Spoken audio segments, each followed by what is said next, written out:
Okay, well, welcome to everybody. Over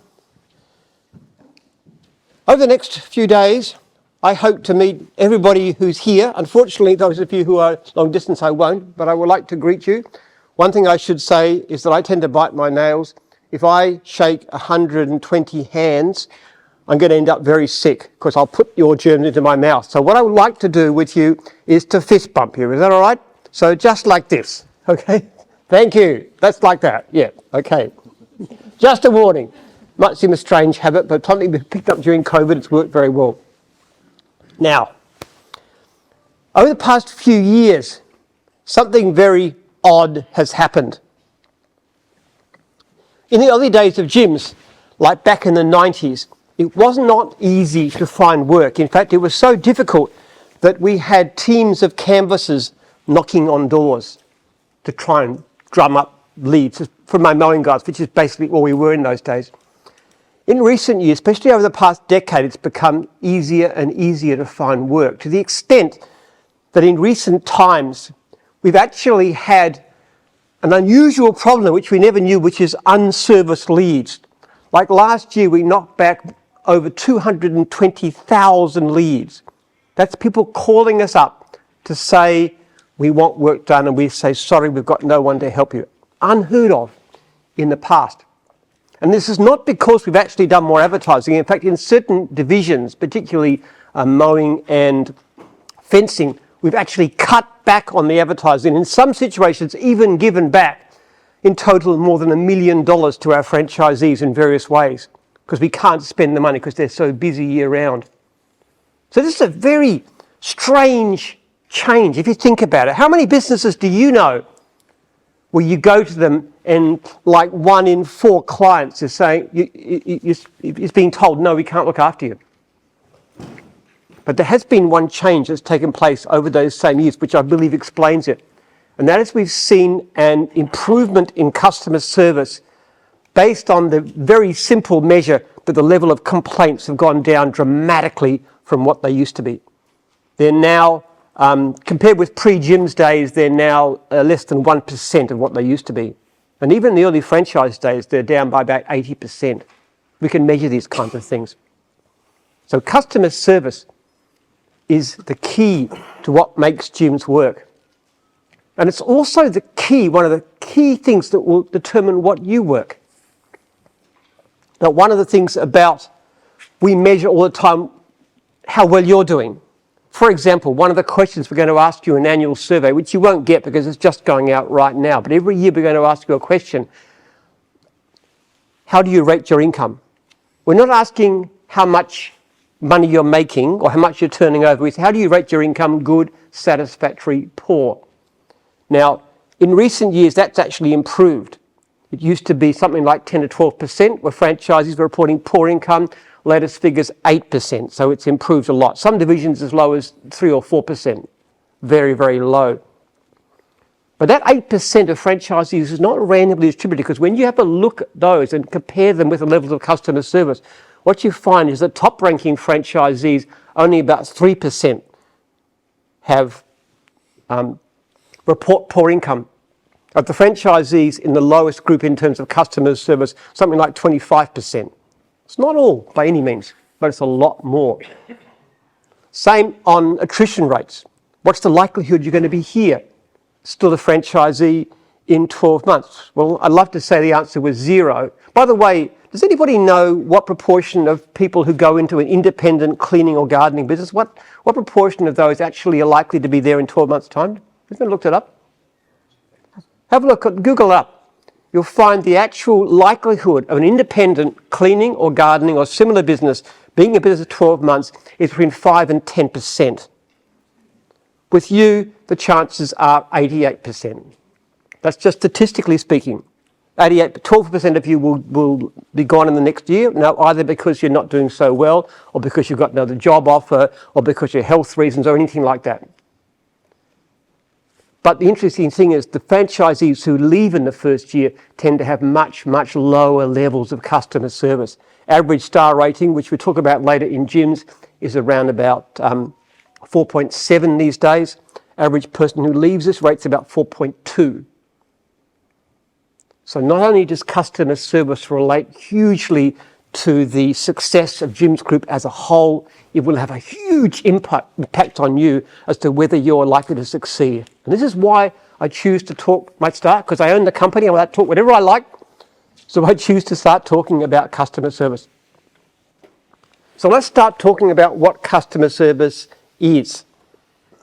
When a customer calls our call centre, what is the first thing that's going to impress them? Quick answer. Pick up the phone fast. You know, every day I go into the call centre, which is just down there, and look up on the board, and I'm looking at statistics. And one of the things we look at is the average wait time. Now, because of the way that the answering service was, the minimum about 7 seconds. So if we're under 10 seconds, I'm pretty happy, and I'll go and high-five the girls and so forth, and the guys, there's some guys in there, to say, you know, well done. And we look at proportion of calls that have dropped out. So we look at statistics like that very, very carefully on a daily basis, exactly how long customers have to wait. So by the normal standards of call centres, our call centre is grossly overmanned. Because if you've run call centres in the past anywhere else, I've been on call centres like the Commonwealth Bank, waited half an hour to get a response. Our average wait's about 10 seconds. What's the other strange thing about that call centre? It's in Australia. And we're surely opening up one in New Zealand too. The overflow calls will come here. Because we want not only to give clients a great experience in terms of having the phones answered quickly, but as far as possible, answered with local accents, with local knowledge. Local towns, not get mixed up between cities, which can cause you a lot of problem, because if you get a job and it's in Surrey Hills and you're in Melbourne, but the job's from Sydney, you'll quickly understand that's not a particularly good job to have. Get back to the call centre very fast, tell them they made a mistake. But ideally, we try and remove that to a minimum. So even before you've got the job, we're spending a lot of effort, a lot of time, a lot of money making sure that the customer's experience is as good as it possibly can be. Now, when a customer calls, what are we going to promise them? Does anybody know? Call back within 2 hours. Call back within 2 hours. Here's a man doing his homework. Well done. Thank you. Going to call back within 2 hours. Why do we say 2 hours? Is that an ideal time to call back? No. No. It's the absolute maximum time you're allowed. If you wait more than 2 hours, you're basically in breach, which means you've really broken the guidelines. Not fatal by itself, but it's a really bad thing. The quicker you can call back, the more likely you are to get the job. We did some surveys. A lot of we do in gyms is we measure stuff. We're always measuring things. You'll probably get sick of me saying this by the end of this talk. We measure everything. And one of the things we're very interested in is conversion rate. What happens when you get a lead? What is your chance of converting into a job? Now, we did a survey some time back where we actually looked at that. We also asked the clients when the initial callback came. And we found that when the callback came after 2 hours, customers were still booking, but less than half. When the customer reported the callback within the first 2 hours, but after the first 10 minutes, leaped to 78%. When the customer reported the callback within the first 10 minutes, 85%. In other words, we're virtually doubling the chance of getting that job, of converting that lead into a job, simply by calling back faster. That's an amazing difference, isn't it? See, people think that people are going to get the job done because the price is good, for example. That's a typical reason. Actually has remarkably little effect. It's far, far more important as when you call back. Why do you think that's the case? Why is it that calling back promptly so fast? Just shows you're professional too. Obviously, they might go to a competitor. Yes, exactly. Don't ring the competitor. Very often, in fact, usually we believe people will ring us first. If they get a call back from our people, then they don't tend to go anywhere else. What's the other reason? They feel valued. They feel valued. They feel you're professional. You feel you're honest. You promised 2 hours, called 2 minutes. Hey, this person is reliable. This person does what they say they will do and more, which is usually a pretty good indication. If you're the kind of person that rings back within 2 minutes. You'll be the kind of person that like to turn up when you say you will. Get the job done when you say, well, get the job done well. They often correlate together. So it's a sign to the customers, you're the kind of person I want to do business with. So it's a very powerful speed of that call. What happens if you can't get through? This really is going to show who's done the research. Send a text, good man. You're going to text. And this is an absolute rule. When you cannot get through, you text. What about leaving a message on the answering machine? How about that one? Is that good enough? People don't listen. No. They do not listen. In fact, if anybody wants to ring me, and I'm going to give you my phone number at the end of this talk, you will find that you will get a message that will tell you that I don't listen to my messages, because I don't. But I don't ignore texts. And that's the same with most of you and most clients as well. If I ring a franchisee, when I get through them, I can't get through, I will text them to say, hey, tried to call you back, whatever. So always text. Okay. What do you want to do in that return phone call? By the way, there's a program we're developing called Jim's Job. Some of you may be using it. It's a little bit rough and ready right now, but hopefully by the end of the year, if you wish, we'll be able to book the job straight into your diary. If you want to, there'll be an option there. It'll actually know where you're going to be, roughly speaking, and it'll put the time, which you can change. But it means if you have that system, you won't need to call back. You can just have them book it in, which actually should dramatically improve conversion rates because the client's already got an appointment. That's coming, but later on, probably towards the end of the year. What are we trying to do in this conversation? What's our aim? Book an appointment, yes. We want to go and see the client. We don't normally want to give them an hourly rate, a price. Why not? What if you're slow? What if you're slow? Yes. They're just not going to appreciate the hourly rate because it's going to get calculated to be more than a GP or more than someone of a higher skilled nature. It will sound a lot to clients. People have this idea that because we work with our hands, we're going to get paid, $30, maybe $35 an hour. That isn't the case. With every division in gyms, a normal operator ought to be able to make at least $60 an hour. Based on our surveys, the average franchisee turns over just under $3,000 a week. You can't do that if you're working for $30 an hour. So it sounds a lot to clients. And the other problem is, I think what you were referring to before, was that it causes a lot of problems. What if you're slow? What if you don't get an amount of work done? Because when you say I'm going to work even for $60 an hour, the client doesn't know how much you're going to achieve. So it tends to cause a very high level of complaints. A fixed price quote doesn't. You give a quote, it's clear, that's how much it's going to cost you, that's how much it's done. I had clients complain to me after I'd finished the job way back, and they looked at what I charged and what was done, and they were happy with the job, but they said, you realise you're charging more than my doctor. That was this lady's complaint. And I said, well, yeah, would you be happy if I took twice as long to do the job? She said, yes. We're in business for ourselves, people. We want to charge good prices. So we don't like hourly rates for those reasons. So you want to go and see the client, you want to give a price. Sometimes you can give a bit of an estimate on the phone. The trouble with that is that when you turn up and you find out the job is far, far worse than it was supposed to be, which is very often the case. Like the grass, it's in pretty good condition, the grass is there. I mean, that kind of thing causes problems. So we do want to go and quote. Okay, now when you make an appointment, very important, and I'm going through all the things that go wrong now. So if you can get this right, you'll avoid complaints, have very happy clients, high conversion rate. One of the things that goes wrong is that it's very difficult for us to turn up at a precise time. Now, if you're going to see your doctor or your dentist, how often do you get in exactly on the dot on time? Very rarely. Well, we run a much more difficult situation than that because our jobs are far more variable.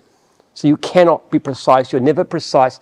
So what you actually say is you give a time scale. You don't say I'll be there at 10, understanding, hoping the client will understand you could be early or late. You say I'm going to be there between 9 and 11. Give yourself 2-hour time scope. If you can't make it in that time, if you find you're running late, and I don't mean at 11 o'clock, I mean like at 9:30 or 9 o'clock when you recognise you're not going to make it, what do? Call the client. If you can't get through, text. Okay, always text when you can't get through. If you text, you've done what you can. We'll disregard any complaint. If you haven't texted, it's a valid complaint. Okay, we turn up. What happens if we turn up and the client's not there? That might be surprising. They've made an appointment with you and they don't turn up. What do? Call the client. If you can't get through, text. All right, we're getting there. I can hear this text coming out from everywhere. I love this. Believe me, it's better to learn it now than to learn it when you've had a mistake, when you've had a complaint and you've blown a client and you've got a complaint and you've got a bad survey. That's not the time you want to hear about text. You want to hear about them now and get them drilled in. Again, shortly down the track a bit, we'll have software which will make it a lot easier, where the texting will become really, really, really easy and automatic. At the moment, you've got to do it manually. Very, very simple. Okay, so everything being good, we turn up at the client's doorstep. We're parked outside, we're walking towards the door. What's impressing the client now? Look, appearance, uniform, signage, very, very important. One of the questions I often ask women in these courses, I won't do it today because I tend to run on a bit long sometimes, is what would your attitude be if you were approached by two separate contractors, very, very similar in terms of their looks and their manner and everything else, but one wearing uniform, one wearing a not. But the contractor wearing the uniform is 10% more expensive. Who would you pick? Uniform. Uniform. Overwhelmingly, most women would say uniform. If I said 20%, my experience is it becomes a bit more iffy. So we think the value of having the right colour shirt on is around about the fact that you can charge 15% more, which means instead of making, say, clearing $100,000 a year, you're clearing $115,000 a year, actually more because costs are the same, maybe 120. A massive difference just by simply having the right coloured shirt on and having properly signed vehicles, which we insist on anyway. Has a huge, huge impact. So being dressed correctly and properly when you go and give a quote, particularly because the brand that you'll be carrying or some version of it is this one, which is very well known, very respected, and for very good reason, because we stand behind it. They know who you are. You've been police checked. You're backed by warranties. You're backed by Jim's Group. Makes a big difference. Okay, now, interesting thing, what have I said so far? We need to ring back promptly, text if we can't get through, make an appointment within a couple of hours, text if we can't get through, turn up, if they're not there, phone them, text if we can't get through. Look at uniform, look at the vehicle signage. Now, if I'm asking about all these things, I have a 13-year-old son about to turn 14, and he would have no problem with any of these things. He's very good at appointments. He puts his uniform on for school in the morning.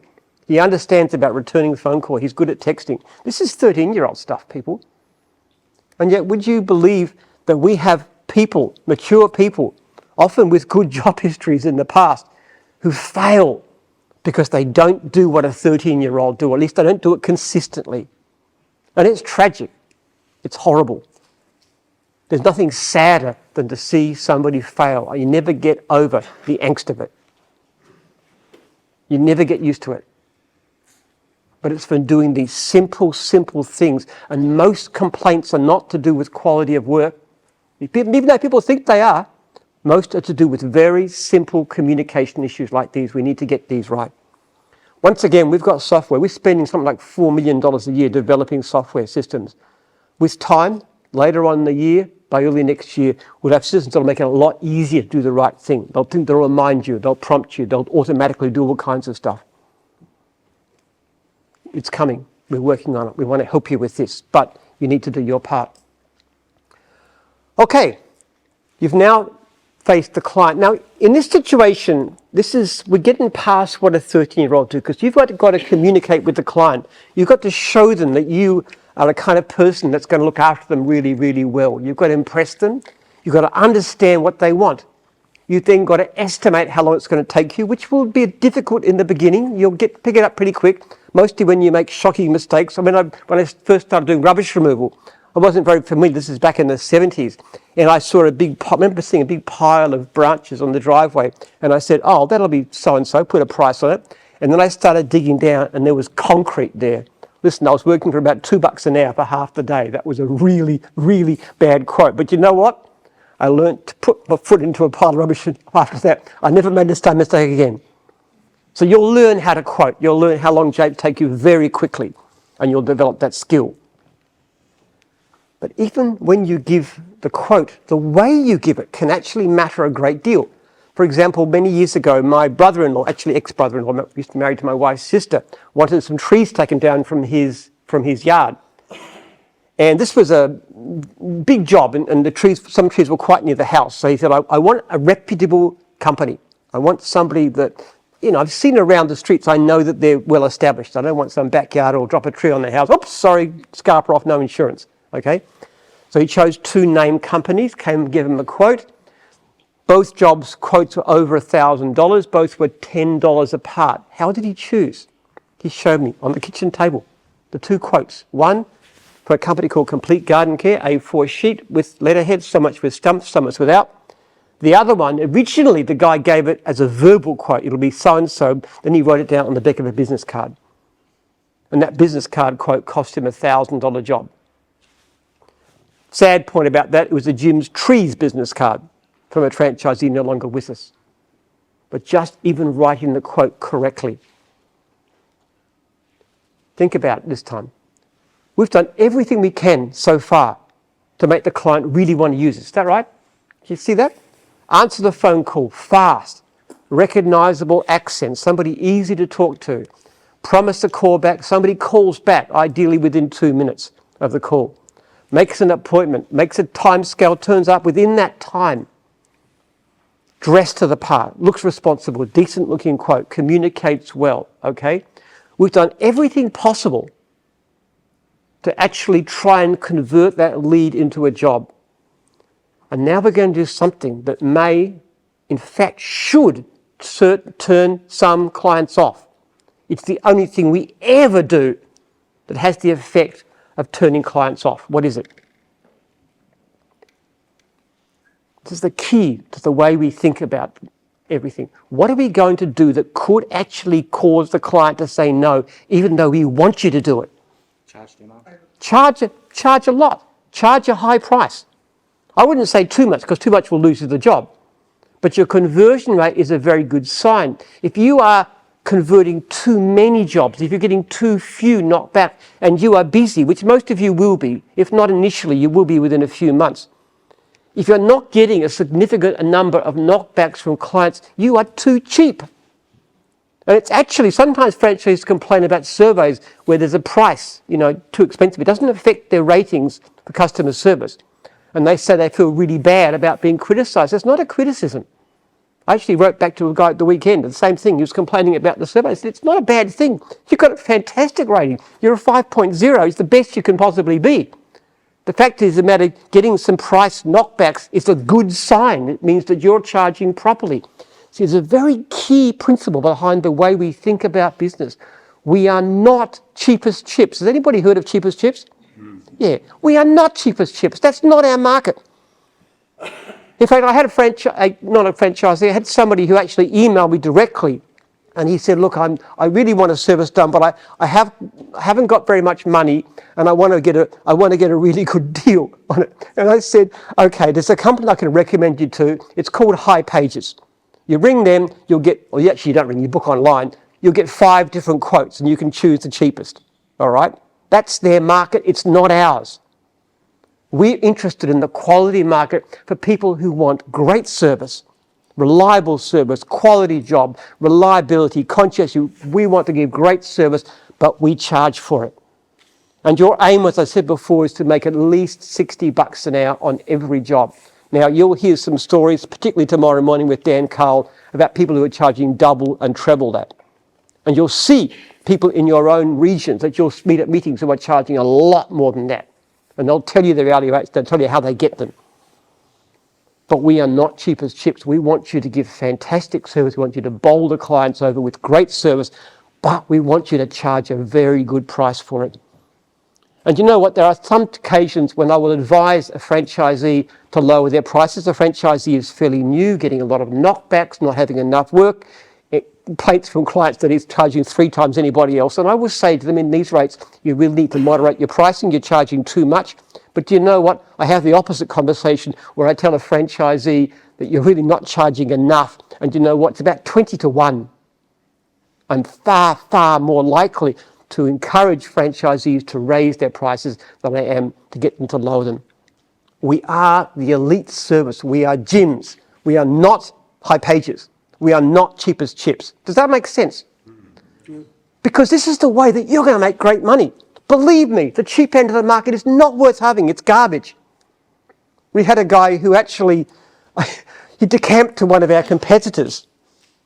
And I won't say which one, but he was one that he didn't get on with his franchisor, went to one of our competitors, started getting these kinds of high pages type leads, which is what you're providing for them, and his income dropped by 2/3. It was shocking. He actually came back. He was at the last training. So bring one of the other guys from the same network, which I won't give their name, but the point of it is our system is great service. And you will find that to be a pressure at times. I'm going to warn you about this too. You're going to hear down shortly about some of the reasons why you might get upset about our systems. It will upset you. It will put pressure on you. But the upside is we can charge very good prices and help you to make very good income. Far, far more than you could make as an independent, as well as getting off the ground faster. That's the plus. You're going to hear the minus shortly. Okay. Now, sometimes we actually can't give a quote on the spot. We need to go away and give a quote somewhere else. Let the client know when you're going to give them the quote. Tell them when. Give them a date. I'm going to get it to you by Saturday. And make that time. Make sure you make the time that you give it to them. Very important too, when you email a quote to a client, what else do you need to do? Yes. Follow up, yes, but also text. Text the client to say you send the quote. Why can't you just send off an email off?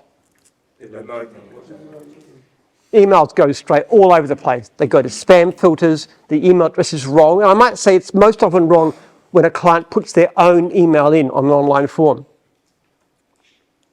So whenever you email something to a client, you always follow up with a text. And then it's a good idea to follow them up. And it's not difficult to follow up a quote too. You just simply bring them up. You don't need to be pushy. You just say, "Hi Betty, this is Matthew from Jim's Mowing. Did you get my quote? Do you have any questions about the quote?" Just that kind of thing. Follow up. It's worth spending a little bit of time on that. Don't just email it off into the blue one, because often people just don't get it. Even with the text, sometimes they ignore it. So follow up. Now, I've been talking for nearly half an hour. Haven't mentioned quality of work, have I? Why? Because most problems are not quality of work. It's only about one client complaint in probably 8 would be to do with quality of work. The rest are all to do with communication issues, not turning up, not phoning back, not sending quotes, these kinds of issues. So, but obviously quality of work matters. That's what they're calling us for. What's the measure? How do you measure whether your job is good enough? Client satisfaction. Client satisfaction. There is no other measure that matters in the end, is it? Now, if you have a good sense yourself of what looks good for you and you've got high standards, that will tend to satisfy the client in spades. But what really matters is the client is happy. There is no other measure. I don't care how good your job is. If you haven't satisfied the client, then you've done something wrong. You've made a mistake of some kind. What kind of reasons could there be for you doing a job that is by the book perfect, but doesn't satisfy the client? The standards don't align with yours. Yes, that's right. Well, if my standard is to go to here and the client wants there, that's going to be a problem, isn't it? What's the problem? My standards are too low. Many years ago, I had a franchisee say to me something I found quite disturbing, actually. He said, "You know, Jim, I really hate Jewish clients." And I said, "Why do you hate Jewish clients?" And he said, they're so fussy, they're so picky, they're so hard to please. And I said, that's interesting, because when I was mowing lawns, which I did for about 15 years, I know what I'm talking about when I'm talking about, I don't know about cleaning or dog wash. I do understand mowing very well. Did it for 15 years. I said, I had worked in the area, started off around North Bourne, a lot of Jewish clients there because there's a synagogue close by. And I love my Jewish clients. I told him this. And he said, why do you like Jewish clients so much? And I said, well, because they're so fussy, they're so picky, they're so hard to please, that when you look after them really well, they're the best clients in the world. They really were. They would recommend me to their friends. I used to get wonderful presents. They often had businesses like coats, I can remember, and amazing stuff. They just got the greatest Christmas present from my Jewish clients. They do tend to be quite generous too. We had them at the conference centre here. They're very generous people, but they do have very high standards. So his problem was not so much that his problem was him. Because clients can vary from rough and ready to very meticulous. And so where do our standards need to be? Up there, right? What else could be a reason why a client's not happy with the job, even though it is a good job by normal standards? Your attitude. Yes, you come across as rude, for sure. A miscommunication. So Miscommunication, yes. you haven't delivered that because you didn't understand that. Exactly right. You go in, you promise to do a vacate clean, just vacate clean like that, get your bond back, and the client comes to the end of it, and you've done a perfect job on the floors, on the windows, on the kitchen benches, but you haven't scrubbed the walls. Okay? See, what does vacate clean mean? It's too vague, which just means you're doing a vacate clean, you're going to go and do it properly. I'm going to do the floors, I'm going to do the windows, I'm going to do the benches, I'm going to do the bathrooms. You precisely specify what exactly you're going to do. So there's no understanding. So if the client says, well, you haven't scrubbed the walls, and I say, look, Betty, happy to do it, be so-and-so, but you see, it wasn't in my quote. I specifically said what I was going to do. This was it. If you want more, very happy to do it. Now that is a completely powerful argument because you specified the job. Another particular example, let me give you, as a franchisee, is a tree guy this time, not the same bloke as before. He was asked to quote on a tree that was near the front of a house. Once again, the problem, they called gyms because you don't want a tree being falled on a house. It's very, you don't. So called up. Now, the client wasn't going to be there at the property, but he described the tree to the franchisee very clearly on the phone. It was, near the front of the house here. Described it very clearly where it was. Franchisee goes, has a look at the tree, sends a quote back to the client. Client accepts it. Now he goes there. This is a very good tree guy. This is a classically good job. This is by the book. Have you ever seen these guys in operation? They actually have climbers. It's, you go into like lumberjacks, you go into you go timber and it crashes. You don't do that with domestic trees or you'll crash on the house. So what they do is they climb up the tree. They've got carabiners. They contact themselves. They attach a rope to the branch. They cut it off near the trunk and they lower it like that. They do it bit by bit. It's a really quite an impressive job. We had some work done at our place by one of the Jim's Trees guys last year. And this job was beautifully done. This guy was a real professional. He'd lowered things down. There was bushes underneath. They weren't even damaged. Not one branch was done. And then he went down, got the tree to the ground level, dug out the stump, which is part of the job, and put the bark back. You would not have known the tree was ever there. So this was a perfect, absolutely by-the-book job. Only one problem, wrong tree. Okay, all right. Now, you may not believe this. I spoke to this guy about this. He's a lovely bloke. He's really a great operator. He kind of laughed about it in retrospect. You know what he said to me? He said, Jim, I said, what did you do about that? And he said, Jim, I just had one question for the client, which I asked him again and again and again till I got what I wanted. I said, what can I do to make it right? He actually managed to satisfy the client. Amazing guy. But the point is, no matter how good the job is, if it doesn't meet the client's expectations, it's not a good job, is it? All right. So communication is it. Now, let's assume something goes wrong with the job. If it's not what the client wants, what are we going to do normally? What's our normal response if something's not quite right about the job? fix it. Go and fix it, yeah. Overwhelmingly, that's what you will do. Even if there's been a minor issue of communication, you will go and you will fix it and you will make that client happy because you want a delighted client. Even if we have to bend a bit, even if we have to interpret the wording that was a bit, going beyond what we want. Now, there's a limit. If they want an extra 3 hours worth of work done because they want a whole lot of stuff done, it's not in the quote. You can't do that. And it's not fair or reasonable that they do. They are such a thing. And we will back you in that case. But generally speaking, we want to fix the job. Now, if you believe the job is good and the client's still not happy, you need to get your franchisor involved and they can inspect it and have a look at it or get somebody else to do it. If there's anything wrong with that job, you'd have to fix it or you'll pay for somebody else to fix it. There's no getting out of it. If the franchisor says, now if your franchisor agrees with you and the client's still not happy, what we will do is get an external inspection done by agreement with the client. And we both agree to abide by that one. So there's a process involved. We don't simply say to the client, you're wrong, we show them what to do. And again, this is only going to apply if it's a big job. And sometimes, there's only one case in the whole history of Jim's Group we've ever gone to court with a franchisee, with a client. And that was a client who was making a really big claim. They said the carpet cleaning machine that he was using had destroyed their carpet and they wanted brand new carpets. Now, we got an external expert in who had a look at it and simply said there is no possible way that the carpet cleaning machine that he was using could have caused that damage. This was the client trying to rip us off because I think Jim's a big company, I'll get a brand new carpet. It was a complete rip-off. This client went to the extent of taking the franchisee to court. Well, we went to court. The franchisor went to court with the franchisee, defended them. Now, the claim was for a huge amount of money, but the magistrate, who was a total nong in my view, and some of them are, decided it was worth $2,000. Which was stupid. It was a really unfair, ridiculous claim. We actually paid that from what we call the warranty fund because the franchisee was not at fault, clearly not at fault. But generally speaking, if there's a problem, satisfy the client. Just be aware, though, too, that there's a statement that the client is always right. Well, that's rubbish.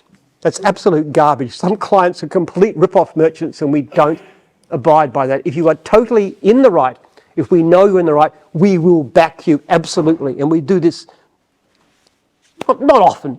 Doesn't come up a lot. Mostly complaints are genuine. Sometimes they're not. In that case, we will back you. Okay, that's the standards of customer service. That's pretty tough, isn't it? That's asking a lot. It's not just doing what seems right, return the call. It's actually going beyond that, sending a text, doing things that will make it more and more likely, less and less likely the customer will have any sort of valid complaint. So now the question arises, how do we achieve this? And this is the key to understanding what's happened to gyms over the years and what's one of the keys that has made it so successful. You know, back in pre-franchise days, I had subcontractors for every lead that we used to get. I used to, on average, get one complaint. The actual most recent record is a fraction of a percent. There's been a more than 99% reduction in the level of complaints with the franchise system, and it's gone down and down over the years. Now I'm going to talk about how we achieve that, and I will warn you, as I said before, this is a very tough talk. This is something that you really have to listen to and consider carefully whether you want to be part of our system, because this will not change. Now, if I died tomorrow, if I walk under a truck, I'm in perfect health.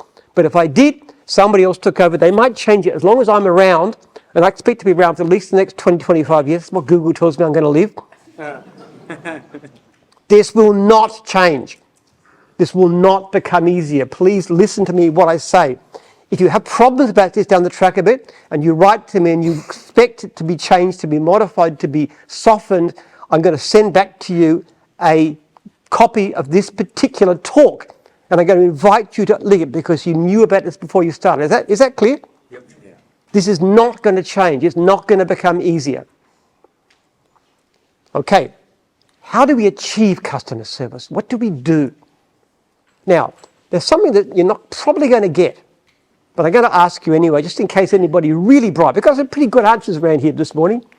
I'm going to ask you, what's the first thing that we do in terms of time when we're looking at a new prospective franchisee? What is the first thing we do to drive customer service?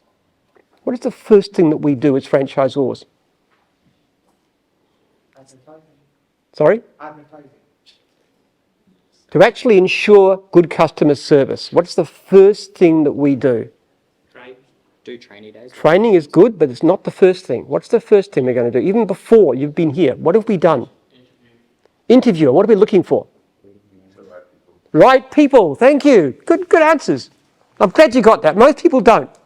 We actually do a process of selection that is part of getting you here. Now, I'm not saying all franchisors do this perfectly. They don't.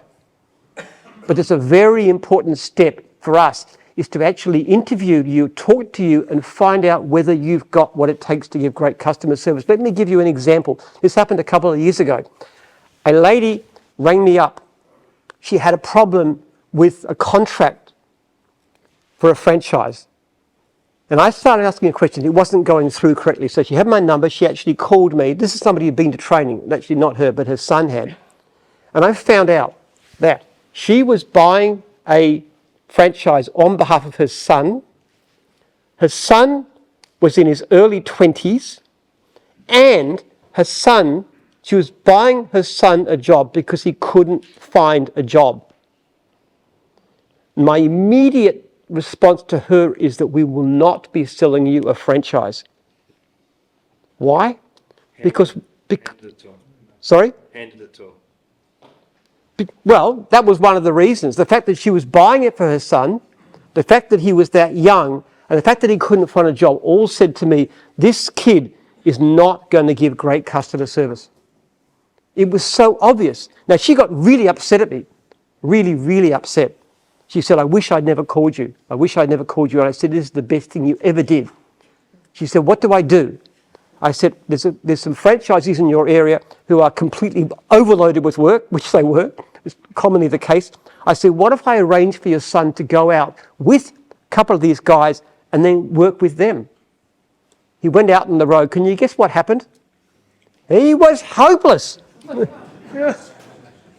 And this poor lady would have invested her money in the business where her son had no chance of succeeding because he just wasn't good at customer service. And it was obvious from the external thing. Now, I was pretty upset at the franchisor. Franchise region came up for renewal the next year, and we basically didn't renew. He sold it to somebody else. He made good money out of it, but he sold it. So selecting, what he failed to do, this guy, was to look at the person that was coming through. He just said, I want the money. He didn't consider whether this young man had the potential to give great customer service, because all the signs, even talking to his mother for 2 minutes on the phone, suggested he would not. So selection, very, very important. Next, somebody said training. This particular session here will be very, very important part of what will help you to be successful. Now, we actually did a controlled experiment on this whole issue because during COVID, during 2020, there was a situation where we could not have in-person meetings. We couldn't have people here. It wasn't allowed by law. So what we actually did at the beginning, we actually had videos of all the sessions, and we sent them out. We gave people the links and they said, watch the videos, answer a few questions, and that's your course. We found out very quickly there was a major problem with that, and the biggest problem that came up was customer service. We had the most shocking levels of poor customer service that we've had like in a decade. It was absolutely appalling. There were franchisees out of possible 5 who were getting a rating, I'll explain ratings later, but they were in the 2s. It was absolutely terrible. Now, not everybody. We had some terrific operators come out of that. But the proportion of really bad operators, bad customer service was way through the roof. And as soon as we realised what was happening, this disaster, we then set up a Zoom system, which is typically what now. Now, in this system here, the people who are doing this are going to be watched, not by me actually, but obviously by somebody else. So we know that you're actually watching it. Because we found that when we let people do it on their own honesty system, to be pretty blunt about it, some of them, probably not most, but some of them didn't watch this course. And the results were so extreme. We actually got several of them to come back and do the whole course over again because we didn't trust they'd done it. And it was clear they hadn't. So this course itself, this course itself is actually very important. This whole course is designed for these reasons. I mean, customer service will be talked about other times. But actually, in fact, doing this course is one of the things that's going to help you to give great customer service. Because we actually found that it does have a very big effect. All these things that I'm drilling in, the text, which you're now starting to chant, text, text, text. Is that right? That gets in. And because I'm very closely involved with customer service, I actually, personally, I'm the only person in the whole business can knock off complaints. I also deal with clients that have been upset and can't get, I'm really concerned, and I know what causes complaints. So that comes into this course. And all of our systems have been developed for that reason. So this course itself is a major reason why customer service has improved so much, particularly in recent years. Okay, none of this is particularly controversial. Wait for the hard stuff, it's coming. Fees. We have a very unusual way of charging fees. Most franchises in general, like fast food franchises, anybody know how they charge fees? How does that happen? Percentage of turnover, that's exactly right. They put those little cash registers. You go to you buy yourself a Big Mac and a large fries and a Coke or whatever you're doing, you go punch this electronic cash register, goes straight through to McDonald's head office and they take percentage off the top. That's standard. That's very uncommon in service franchises. Only franchise I know that does this is Johnny King, which is an American cleaning franchise, but it's very different because they actually give them the jobs and they take the money and they do it that way. They take 15% off the top. Most service franchises in Australia do a flat rate fee. And the reason for that is it's simple and it's also cheat proof, okay? It's the same amount of money. It tends to be popular too because you know what the cost's going to be, you know what the franchisor knows their income, no administration, really simple. Now we do use a flat rate fee system. Most of your fees come from a flat rate. It's a little bit lower than what most competitors would charge because on top of that flat fee, we put a small fee for every lead provided. It's called a lead fee. Can anybody guess why we do it that way? Why don't we put a higher lead fee? Why would you put a higher flat fee? Why don't you put a higher flat fee instead of a smaller flat fee plus lead fees? What's the reason? To promote growth. Sorry? To promote growth and you drive your business. Yeah. Because it's going to make it more likely you will respond. That's exactly right. It's an incentive not to take leads you don't want. Now, we did this in the early days. We tried it out. We were looking at different methods of doing fees. There was all kinds of peculiar stuff we were trying to try and improve customer service. And we decided to try this thing. And actually, in fact, we didn't try it in Melbourne. We tried it in Clean Division, which was just starting up in those days. And we had some franchisees who were on flat fees and some who were on flat fee plus lead fee. Now, it's important to recognise they're both paying the same average fees. It was worked out that way. And then what we did is we rang clients. We rang a sample of clients. And we found there was an extraordinary difference in what the clients said. When the franchisees who were on lead fees, when we asked the clients whether they'd received a call, about 3 out of 100, 3%, said they had not received a call. When we asked the clients from the franchisees on flat fee, a quarter, 25%, said they hadn't had a call. And when we asked the client about the conversion rate, franchisees on lead fees were converting about 75%. Those on flat fees, a bit under half. So if you think about it, we charge the same fees for both, but by charging them in a different way with lead fees, we had 1/8 as many clients being let down, and this is very important, we had 50% more actual jobs done, more money into the pockets of franchisees, because what was happening, was the clients on the flat fees were simply taking leads that they thought they might be able to handle. If they couldn't get to them, well, blow it, didn't cost me anything. The ones on lead fees were saying, I'm not going to take any job that I can't get to. So it's an incentive system. Do you understand that? It also means too, I think from a point of view of equity, if you're the person that's going really well, getting lots of conversions and referrals and so forth and upsell, doing all that stuff, you don't need much leads. The person next to you is actually relying on the system a lot more, or perhaps they've got, workers or whatever. Isn't it fair they pay a bit more? Because they're getting more benefit. Now, a bit more, not a lot more. So, okay, so you understand the reason we're doing this? What's the downside?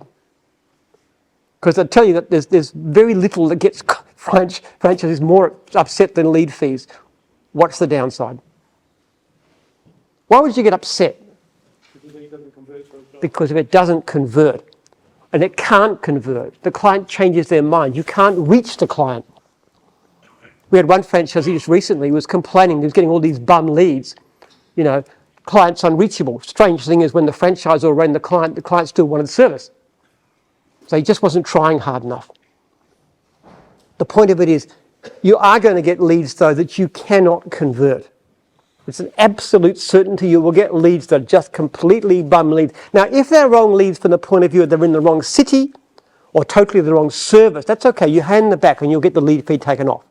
If there's an objective reason like that. Or it's a complete bogus lead, wrong address, wrong phone number, wrong everything. Sometimes you get those, very occasionally.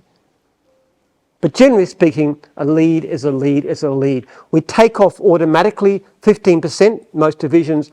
We just wipe them off because you cannot get 100%. You don't even want 100%. If you did, you'd be too cheap, wouldn't you? So we'll take off the 15%, but apart from that, leads are not going to get taken off. Now, as sure as eggs, one or more of you down the track of it were saying, Jim, like the system, everything's going well, but this lead fee system, I just want to have the leads removed that I cannot possibly convert. And I'm going to actually tell you, if you do contact me, I'm going to explain what I'm just saying right now. I'll do it again. And I'll give you a link to this particular talk. But you've got to understand that we don't take off leads simply because you can't get onto them or the customer changes their mind or some reason like that. We don't do it. Because if we do, it takes away the incentive, which is the whole purpose of lead fees. We're going to give you the incentive. Don't take leads you don't really want. And when you get them, follow them up. Ring them, text them, ring them again, text them again. Keep trying. You've spent $15 for a lead. You might as well spend 5 minutes, 3 minutes just chasing that client. That's what it's for. It won't change.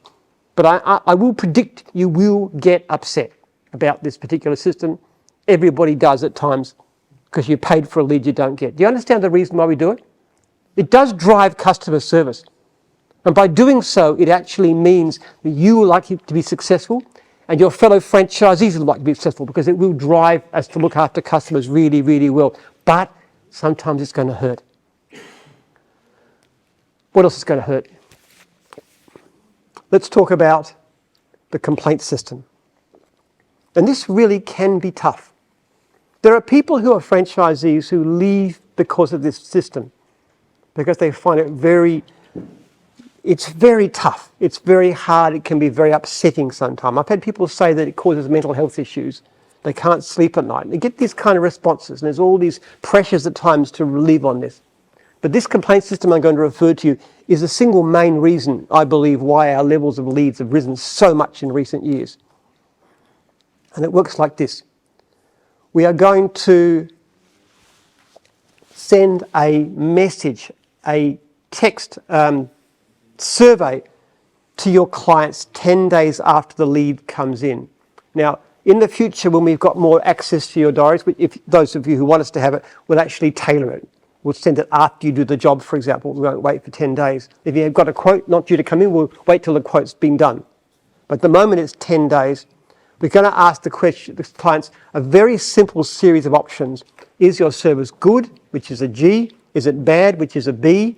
Is it too expensive, which is a P? And a couple of others too. So really simple. When they've answered that, we just ask them for a comment as to the reason. In other words, if they say B, poor work, didn't ring, whatever. So that's the survey system. Now, what this will do is give you a rating. A G counts as 5 stars. A B counts as 1 star. A P doesn't affect it at all. It's a completely different measure. They'll just tell you what proportion of clients are saying no. And you can compare yourself against other franchisees. But it's B and G. Best potential rating, 5.0. More and more franchisees these days are 5.0. But if you're something like 4.8, 4.9, 5.0, that tells us immediately that you are a star.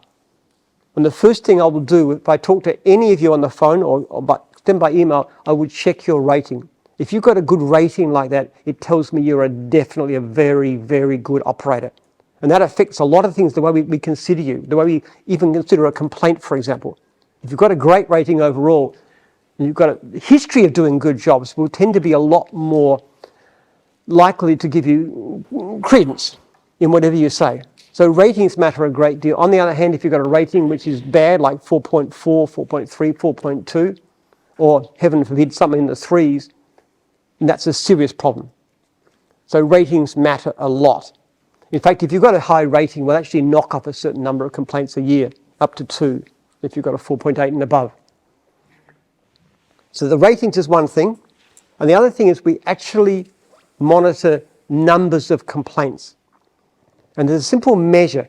It's the portion of number of complaints, percentage in terms of total leads in a 6-month period. So if you've got 4 or more complaints, which is 4% or more of the leads you've received within a 6-month period, that sets off a potential warning letter. And that goes first to the franchisor, who can, if they wish, object. And we usually will give credence to that. And they say, look, there's a complaint here, but it's coming off shortly, or this person's improved a lot lately, or, I believe they'll listen, and so forth. So normally if a franchisor asks, we'll pull the letter, or at least defer it. But if not, letter goes out. And letter just says, it points out, it doesn't have any impact by itself, it just puts out you're in a dangerous situation and warns what's going to happen if this continues. This is too many complaints.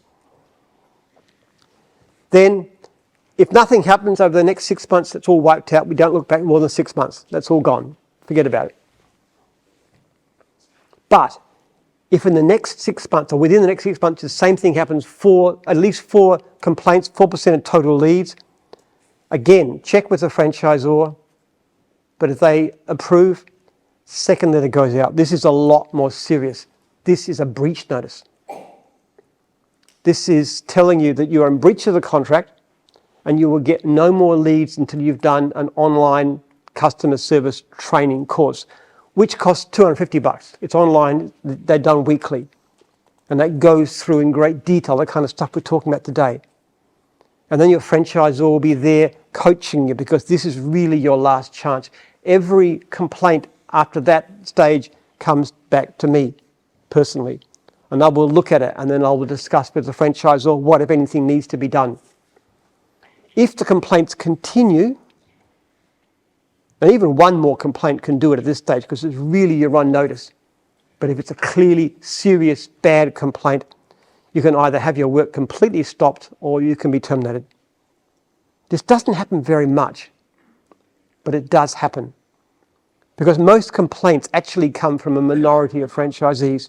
And it's those, not the vast majority. Most of you will never get such a letter. But there's a few that will, that are letting the side down and letting themselves down. And so these letters come out, and they're very tough. And you do not want to get one of these letters, because they're going to be very upsetting. The question is what you do about it if it does happen. Now, the proper response is to look at it and say, okay, I've made a mistake. I've got to change this. I'm going to do this in the future. And you talk about it with your franchisor. Franchisors are usually pretty good at coaching, and they probably had discussions with you already as to what you're doing. What are you not doing? You're not texting the client back. What's wrong with your diary? How are you losing jobs? Well, how are you forgetting them? Again, software by the end of the year, I hope will actually take care of this. The new Jim's jobs will look at a lot of things. It'll give you warnings. So we think the level of complaints is going to drop dramatically when that comes out and when it's widely taken up. But in the meantime, we're going to try and coach you and help you not to get these complaints anymore. We don't want to lose franchisees. It's the worst sign of failure. Up until the time you sign, if we've got any indications that you're the wrong person, we'll let you go. Once you're within the family, within the tribe, we'll do everything possible to help you to succeed. And we'll coach you and we'll remind you and we'll remind you and do everything possible. But in the end, for the franchisees who cannot live by the system and cannot follow the procedure, will have to actually go. Run an independent business, okay. Go and try something else, okay. But you can't stay. Ideally, sell your business if that's possible, if there's regular clients. That'd be great. But you cannot stay if you get too many complaints. And our standards are very tough. See, a person can be actually terminated who's got a rating of 4.2, which means that more than 8 out of 10 clients are actually giving positive feedback. So we're not talking about a person who never looks after clients. We're talking about a person, we want you to always look after clients. Occasional slip-ups. The problem that can arise, and where we have got an issue, and you know it's an issue, when a franchisee gets one of these letters and says basically it's the fault of the system, it's the fault of the clients, it's the fault of the franchisor. It's not my fault. I've done nothing wrong. They think that's actually going to, oh, well, okay, in that case you've done nothing wrong, then you're fine. That is a mistake. No. It's the wrong attitude. If you're getting complaint after complaint after complaint after complaint, far more than other people, then it's your responsibility. Can you understand why that could be upsetting? You don't want complaints. It really is.